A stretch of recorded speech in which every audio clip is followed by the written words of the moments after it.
नमस्कार, आप लाइव बिहार देख रहे हैं। मैं हूं राजमोहन तिवारी।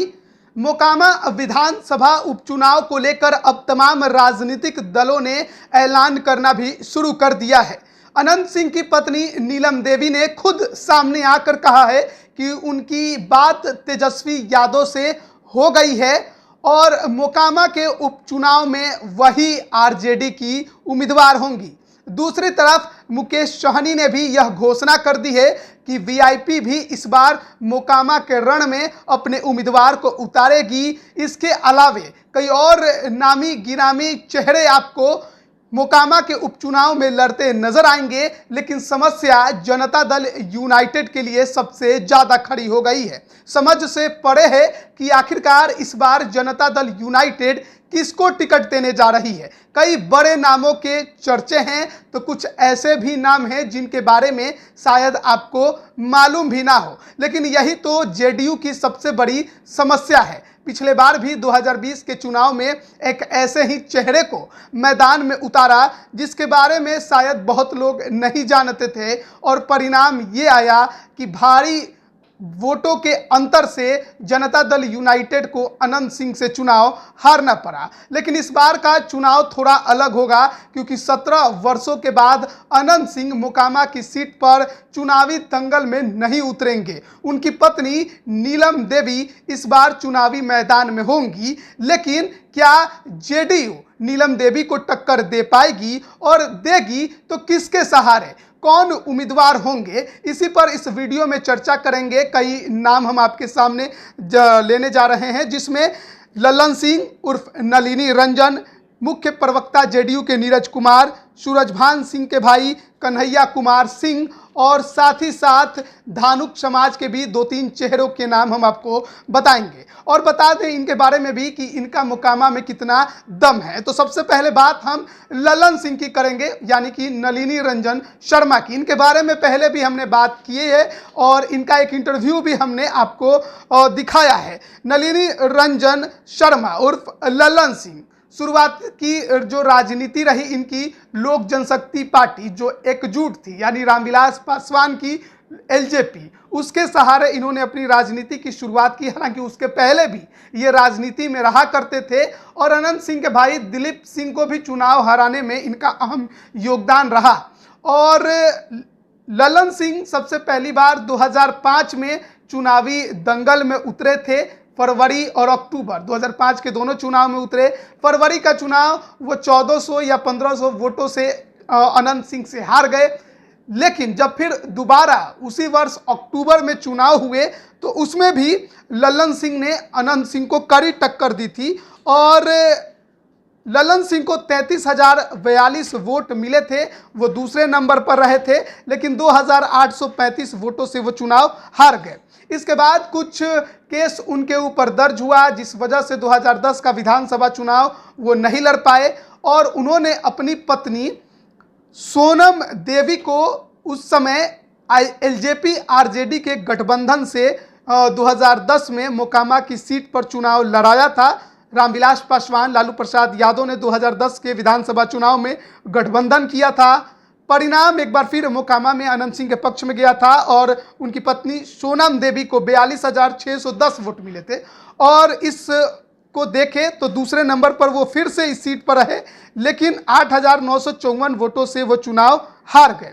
इसके बाद 2015 का चुनाव जब आया तो ललन सिंह यानी नलिनी रंजन शर्मा एक बार फिर से चुनाव लड़ने के लिए योग्य हो गए थे, लेकिन समस्या उनके साथ ये खड़ी हो गई कि 2 बार से लगातार अनंत सिंह को कड़ी टक्कर देने वाले ललन सिंह का इस बार पत्ता काट दिया एलजेपी ने इस बार सूरजभान सिंह के भाई कन्हैया कुमार सिंह को 2015 में एनडीए के टिकट पर उम्मीदवार बनाया। 2015 का चुनाव जब लालू और नीतीश की जोड़ी एक साथ थी और एलजेपी और बीजेपी एक गठबंधन में थे, ललन सिंह इस उम्मीद में थे कि इस बार अगर एलजेपी का एनडीए के सहारे टिकट मिला तो वो चुनाव निकाल लेंगे। लेकिन शायद यही उनके लिए सबसे बड़ी बाधा बन गई, क्योंकि उन्हें लगा कि वो चुनाव निकाल लेंगे और शायद दूसरों के लिए वो समस्याएं खड़ी कर सकते थे।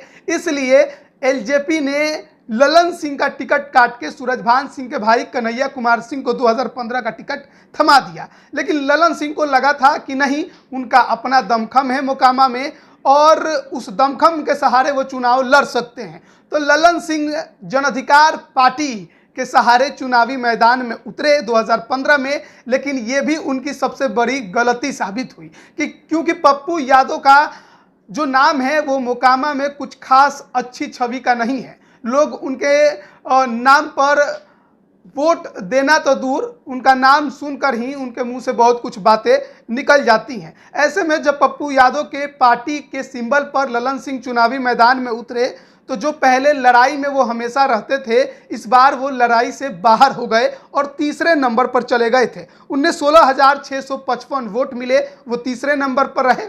इसके बाद 2020 का जब चुनाव विधानसभा का होना था, उससे ठीक एक साल पहले 2019 का लोकसभा का चुनाव हुआ। लोकसभा के चुनाव में जो मुंगेर के लोकसभा सांसद हैं और अभी जेडीयू के राष्ट्रीय अध्यक्ष हैं ललन सिंह, वो नलिनी रंजन शर्मा से काफ़ी ज़्यादा उन्होंने करीबी बनाना शुरू किया और उसका सबसे बड़ा जो वजह बताया गया वो लोकसभा के चुनाव में उनके समर्थकों का वोट हासिल करना था। लेकिन 2019 के लोकसभा चुनाव के दौरान ऐसा भी मौका आया जब मुख्यमंत्री नीतीश कुमार खुद नलिनी रंजन शर्मा उर्फ ललन सिंह के घर भी गए थे। कहा यह भी जाता था कि 2019 में ही ललन सिंह को जेडीयू ने यह आश्वासन दिया था कि आपको अगली बार 2020 के विधानसभा चुनाव में मोकामा से जेडीयू का उम्मीदवार बनाया जाएगा।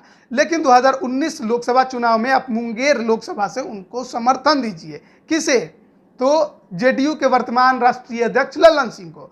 इन्होंने अपना पूरा समर्थन उन्हें दिया। चुनाव ललन सिंह अच्छे खासे वोटों से जीत गए। अनंत सिंह की पत्नी नीलम देवी को उन्होंने हराया। लेकिन जब 2020 का विधानसभा चुनाव आया तो नलिनी रंजन शर्मा के साथ हो गया धोखा। जेडीयू ने उन्हें टिकट ना देकर एक नए चेहरे राजीव लोचन उनको टिकट दे दिया और एक साफ सुथरे छवि के उम्मीदवार उन्हें बताने की कोशिश की गई। लेकिन ललन सिंह के अंदर काफ़ी ज़्यादा निराशा जरूर हुई, लेकिन वो बागी बनकर मैदान में नहीं उतरे। उन्होंने अपने आप को उस चुनाव से दूर रखा। हालांकि एक साफ सुथरे छवि वाले उम्मीदवार को टिकट देकर भी जेडीयू अनंत सिंह को मोकामा में नहीं हरा पाई और लगभग 36,000 वोटों से जेडीयू चुनाव अनंत सिंह से मोकामा में हार गई।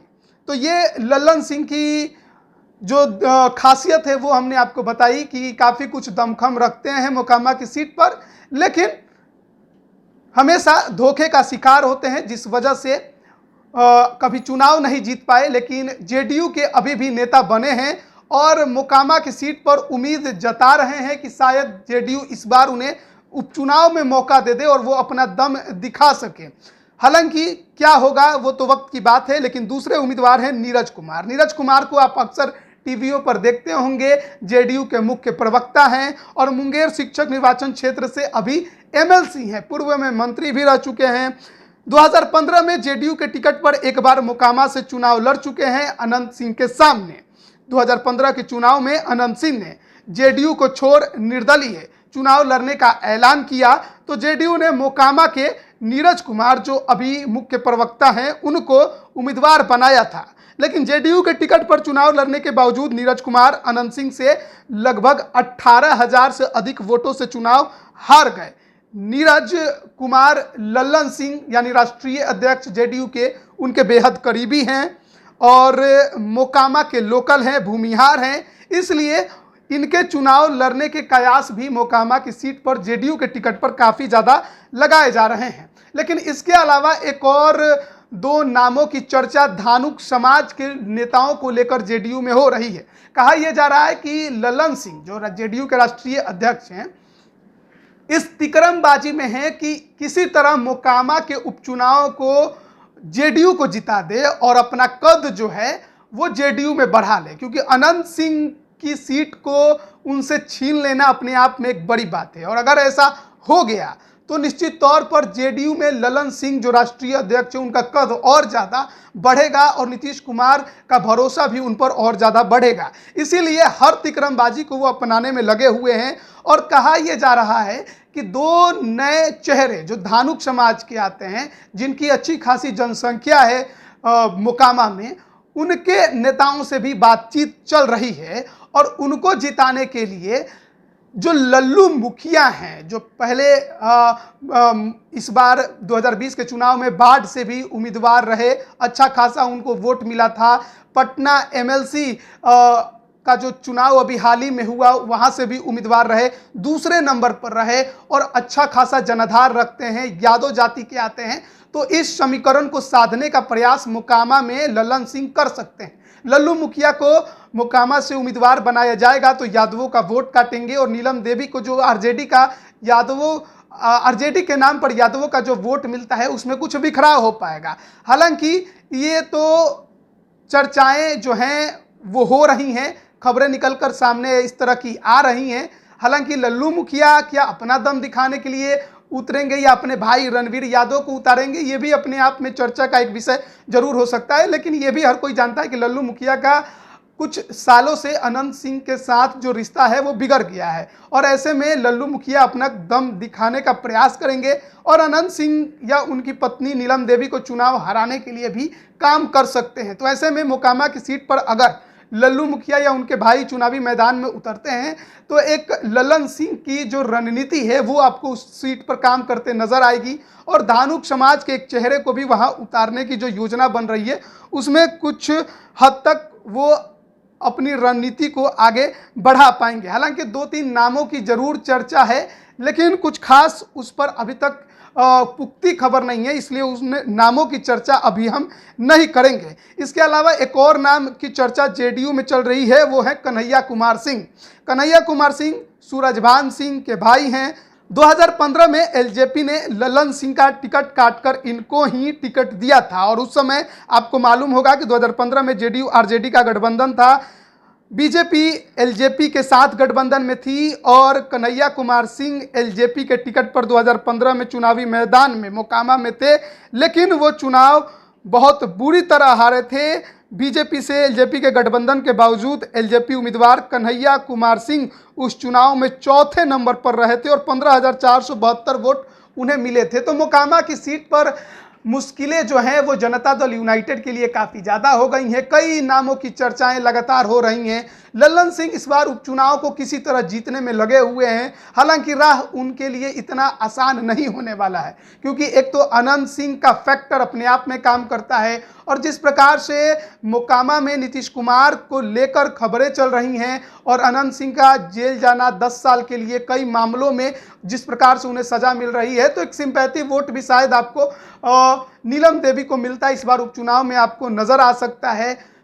जेडीयू किसे उम्मीदवार बनाएगी ये अपने आप में एक बड़ी चर्चा है क्योंकि उम्मीदवारों की खोजाई जारी है लेकिन कोई ढंग का उम्मीदवार अभी मिलता नजर नहीं आ रहा है। जेडीयू के पास कोई ऐसा मोकामा में चेहरा भी नहीं है जो अपने दम पर कुछ वोट हासिल कर ले। हालांकि ललन सिंह जो है नलिनी रंजन शर्मा, उनके पास कुछ थोड़ा बहुत दमखम जरूर है, लेकिन क्या इतना दमखम है कि वो अनंत सिंह या उनकी पत्नी नीलम देवी को चुनाव हरा देंगे जेडीयू के टिकट पर? यह भी अपने आप में एक बड़ा सवाल है। नीरज कुमार की चर्चा हो रही है लेकिन नीरज कुमार कितने बड़े फैक्टर साबित होंगे ये 2015 के चुनाव में भी लोगों ने देखा और आगे भी शायद देख सकते हैं। सूरजभान सिंह के भाई अगर उतरते हैं तो वो क्या कुछ कर लेंगे, ये भी अपने आप में एक बड़ा सवाल है। हो सकता है कि सूरजभान सिंह के भाई कन्हैया कुमार सिंह को भी इसलिए टिकट की रेस में जोड़ दिया गया हो क्योंकि कहा जाता है कि एलजेपी को तोड़ने में सूरजभान सिंह का भी एक बड़ा हाथ है।